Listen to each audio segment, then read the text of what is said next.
The country club Sunday brunch buffet was Dad's favorite tradition. Every year for his birthday the whole family gathered. Mom, my two brothers, assorted uncles and cousins, all of us dressed in our country club best, eating overpriced eggs Benedict and pretending we enjoyed each other's company. I was on my second mimosa when the conversation turned inevitably to business. 62 years old, Uncle Frank said, raising his glass. And still running the tightest ship in commercial construction. David, you're an inspiration. Dad smiled, that particular smile he got when people praised Williams and Associates. 40 years in business. Started with nothing but a truck and a hammer. Now we're the biggest contractor in 3 counties. And keeping it in the family, my brother Ethan added. That's what matters. Building something that lasts. Exactly. Dad cut into his steak. Ethan's going to take over operations next year. Marcus is handling the financial side. The Williams legacy continues. I took another sip of my mimosa. The champagne was decent at least. Must be nice, Cousin David said, having sons who can step up. Carry on the name and all that. It is, Dad agreed. Not everyone is cut out for the business. Takes a certain kind of mind. Strategic thinking. Ability to see the big picture. Uncle Frank glanced at me. What about you, Natalie? You ever think about joining the family business? The table went quiet in that particular way that meant everyone was thinking the same thing but waiting to see who'd say it out loud. Natalie's not suited for it, Dad said simply, like he was commenting on the weather. She doesn't have the skills. Commercial construction requires a specific type of intelligence. Analytical, mathematical, decisive. It's not her strength. My brothers didn't quite laugh, but the smirks were there. She's more of a creative type, Mom added helpfully. Always has been. Better suited for other things.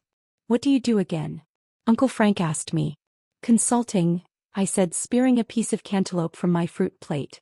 Consulting, Dad repeated and somehow made it sound like unemployment.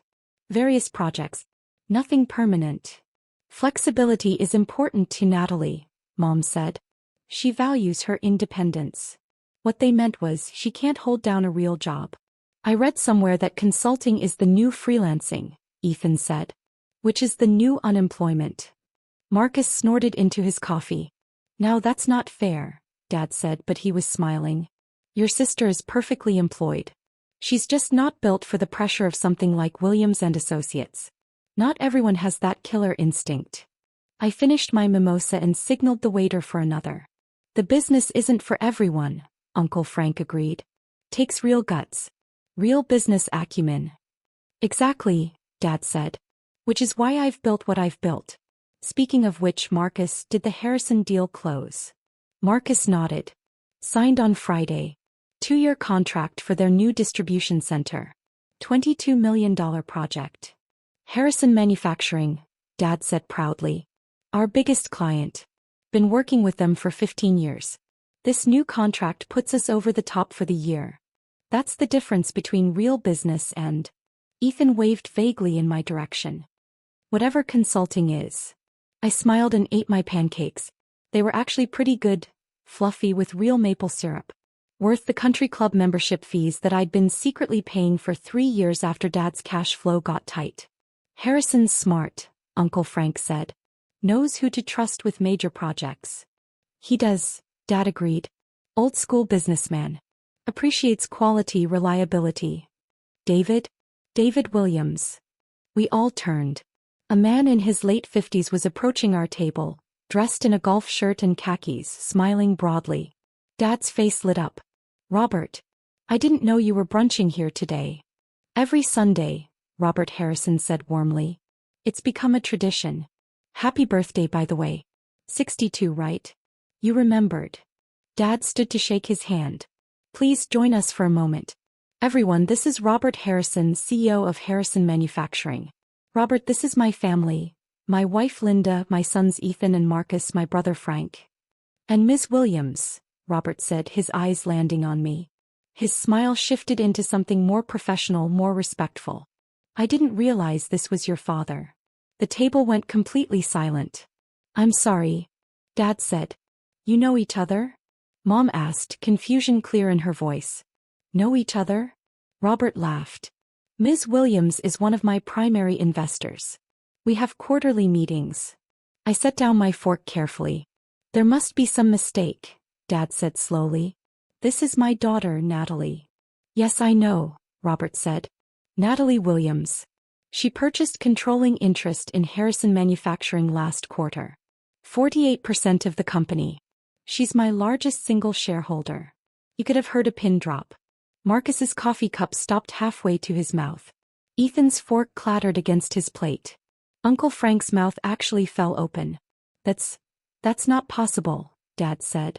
I assure you it's very possible. Robert pulled out his phone, scrolling through something. Here, the documentation from the acquisition. Completed through Apex Capital Partners. Ms. Williams holds 48% of company equity as of October 15th. He turned his phone so Dad could see. Official documents, legal and binding with my name clearly visible. Natalie, Mom whispered. What is he talking about?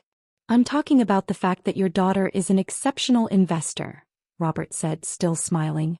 She saw value in Harrison Manufacturing when we were struggling with a cash flow crisis.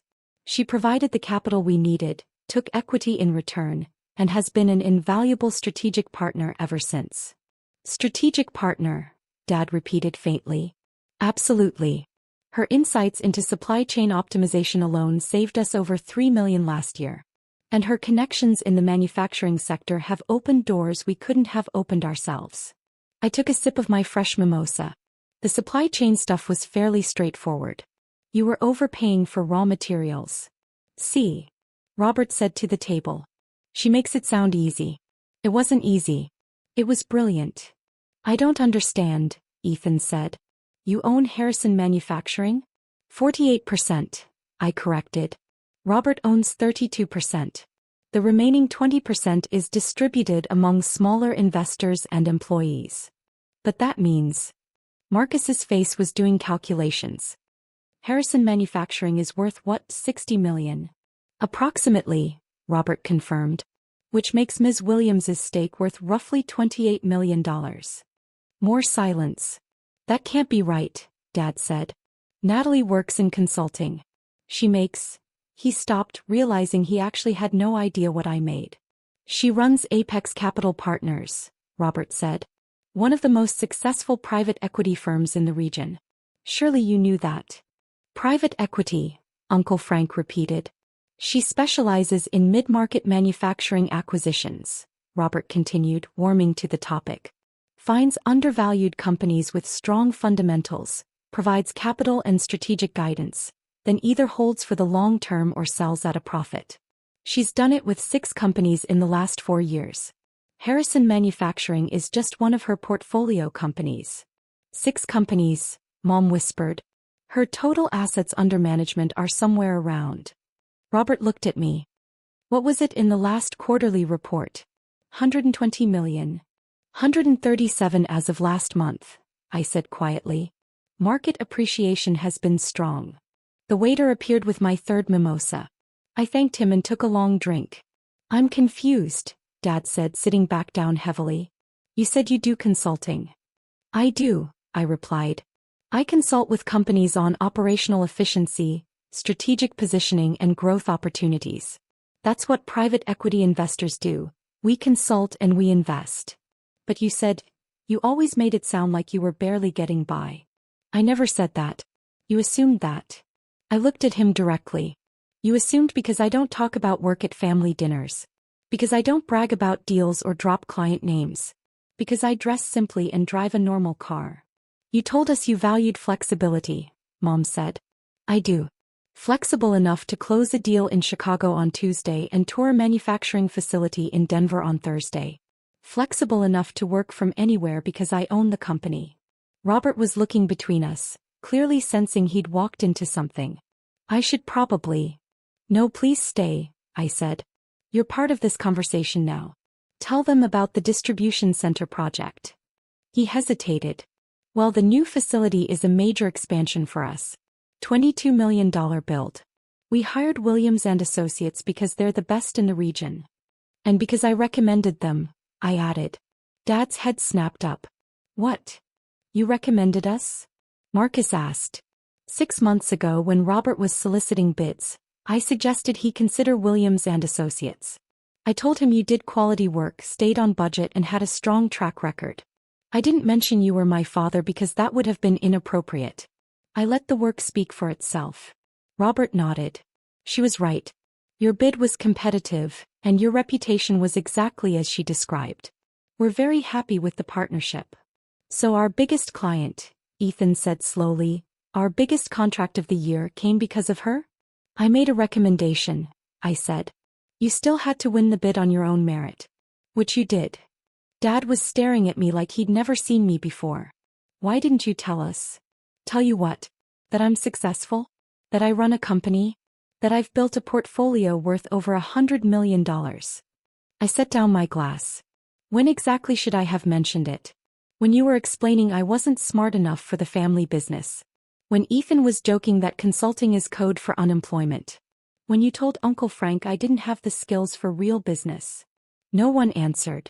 I started Apex Capital Partners 7 years ago, I continued. I was 25. I used money I'd saved from my actual consulting work. Yes, I really did consult for a strategy firm making $120,000 a year. I saved aggressively, lived below my means and invested every spare dollar. $120,000? Mom said faintly. We thought you made maybe 40. You thought that because you never asked. I bought my first company for $2 million. An automotive parts manufacturer that was underwater. I turned it around in 18 months and sold it for $8 million. Used that capital to buy 2 more companies. Built from there. Why wouldn't you tell your family? Uncle Frank asked. Because of this, I said, gesturing at the table. Because my success would have become about you. Dad would have wanted to advise me. Ethan would have wanted in on deals. Marcus would have wanted to compare portfolios. Everyone would have had opinions about how I should run my business. We're your family, Mom protested. Exactly. Which is why I wanted something that was completely mine. Built by me with my money, my vision, my decisions. No family politics. No expectations. Just me. Robert cleared his throat. I really should go. One more thing, I said. Robert, tell them about the board meeting last month. He looked uncomfortable. Ms. Williams, I'm not sure that's. Please. He sighed. We had a board meeting to discuss strategic direction. Ms. Williams presented a proposal for vertical integration, acquiring one of our primary suppliers. The analysis was thorough, the financial modeling was sound, and the strategic rationale was compelling. And? I prompted. And the board voted unanimously to proceed. It's a $15 million acquisition that will reduce our costs by 18% annually. Ms. Williams structured the entire deal. 15 million, Marcus echoed. That's the thing about being the majority shareholder, I said. You get to make big decisions. Decisions that require analytical thinking, mathematical precision, and strategic vision. The kind of skills you said I didn't have, Dad.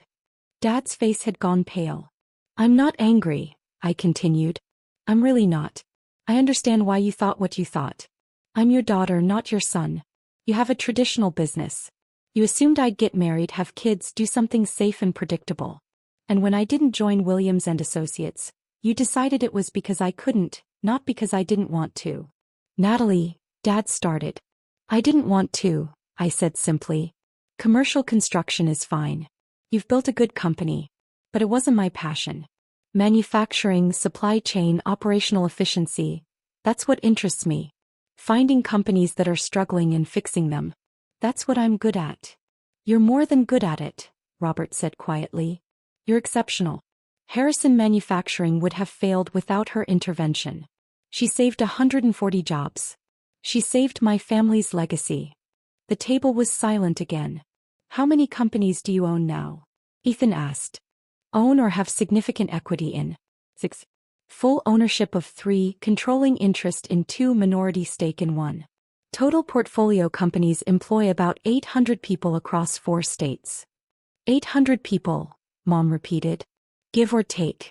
Employee numbers fluctuate. Uncle Frank was staring at me. And you've been doing this for 7 years. 7 years of hearing at every family dinner that I wasn't good enough for real business. 7 years of jokes about consulting. 7 years of being the disappointing daughter who couldn't measure up. I smiled slightly. It was actually motivating. We didn't mean, Mom started.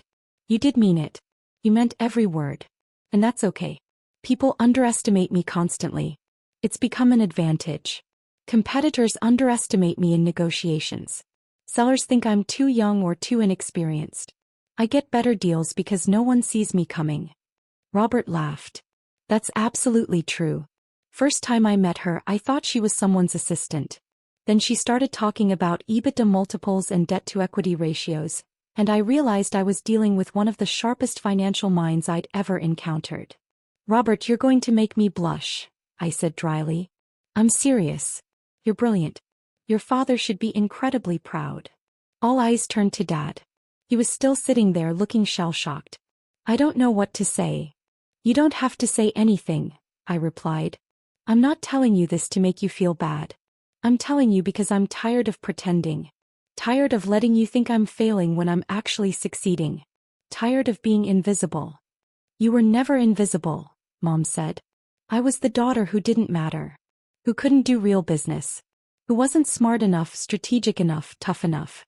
Every family gathering, every dinner, every conversation. That's what I was to you. The silence was heavy. I recommended Williams and Associates for the Harrison project because you're good at what you do, I continued. And because despite everything you're still my father. I wanted to help. But I'm done being dismissed at family brunches while I quietly keep your biggest client's company afloat. Dad's voice was rough. I had no idea. No, you didn't. Because you never asked. None of you did. Marcus spoke up. What happens now? Now. I finished my mimosa. Now you know. Robert will continue working with Williams and Associates on the distribution center. I'll continue managing my portfolio. Life goes on. But things will be different, Ethan said. Things already are different. You just didn't know it yet. Robert finally made his escape, excusing himself with promises to call me about next quarter's strategy session. After he left, the table remained quiet. Finally, Dad spoke. I'm sorry, Natalie. I'm truly sorry. I made assumptions about you that were completely wrong. I know. I'm proud of you. What you've built, it's remarkable. Thank you. Can I? He hesitated. Can I see your office sometime? Meet your team. I studied him for a moment. Maybe. We'll see. I understand. He looked down at his plate. I understand I need to earn that. Mom was crying quietly. My daughter, the CEO. The investor. I can't believe we didn't know. You didn't know because you didn't ask, I said gently. But now you do. What you do with that information is up to you. I stood up, placing my napkin on the table. I have a conference call at 2. I need to go. On Sunday, Uncle Frank asked. Tokyo doesn't care what day it is here. We're negotiating a supplier contract. Tokyo, Marcus muttered. Of course Tokyo. At the exit, Dad caught up with me. Natalie, wait. I turned. I really am sorry. For everything I said. Everything I assumed. I know, Dad. And I forgive you. But forgiveness doesn't erase what happened. It just means we can move forward. Can we? Move forward. I looked at this man who'd raised me, who'd built his own success from nothing, who'd somehow failed to see that I'd done exactly the same thing. Yes, I said finally. But on different terms. No more assumptions. No more dismissing what I do. If you want to be part of my life, you need to actually see me. I do, he said. I want to. Then we'll figure it out. I smiled slightly. Happy birthday, Dad. I walked out of the country club into the afternoon sun, pulling out my phone to prep for my Tokyo call. Behind me, my family was probably still sitting at that table trying to process everything they'd just learned. Let them process. I had work to do. Sometimes the best revenge isn't revenge at all. Sometimes it's just finally being seen.